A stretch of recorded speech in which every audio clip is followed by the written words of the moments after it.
Hi, this is Chris Young, and welcome to Good News on Tap for the fifth Sunday of Lent. One of my favorite science fiction authors, Isaac Asimov, was commissioned by his publishers to write a special novel in 1976.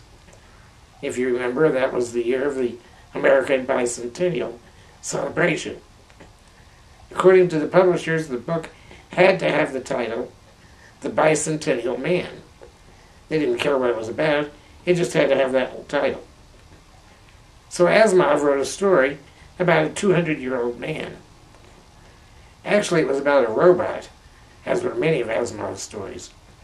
But the robot wanted to become fully human. Now, usually sci-fi stories are about humans who have their parts replaced with robotic parts so that they can live forever. But this particular robot wanted to have his robotic parts replaced with human parts. At the very end of his journey, the robot came to the realization that if he were to become fully human, he would eventually have to die.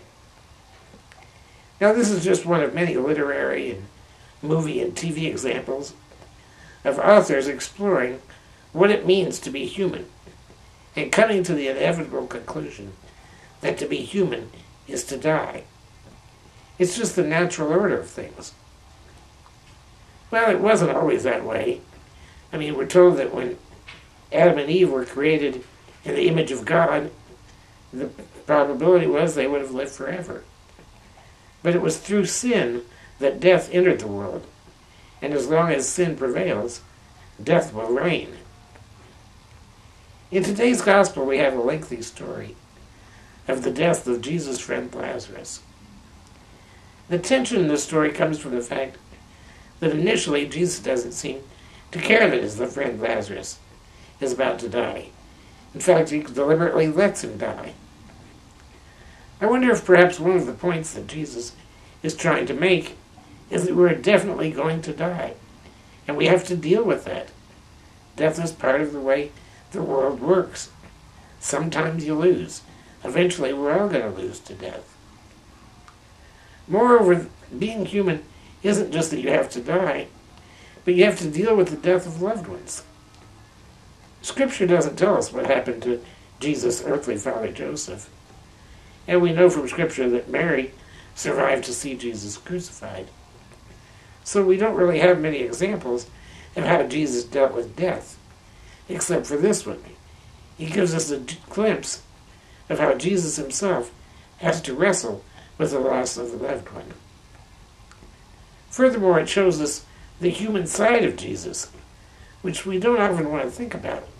We want to think about the glorious and the divine nature of Jesus, not his human struggles. You know, we struggle with the idea that Jesus was tempted in the desert or hungry from fasting, that he suffered on the cross, that he was angry with the money changers in the temple. So it's difficult to see a vision of Jesus who's upset and mourning the loss of a friend.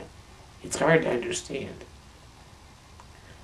But again, it's probably the most important reason that he came to be among us. As John says, the Word became flesh and dwelt among us.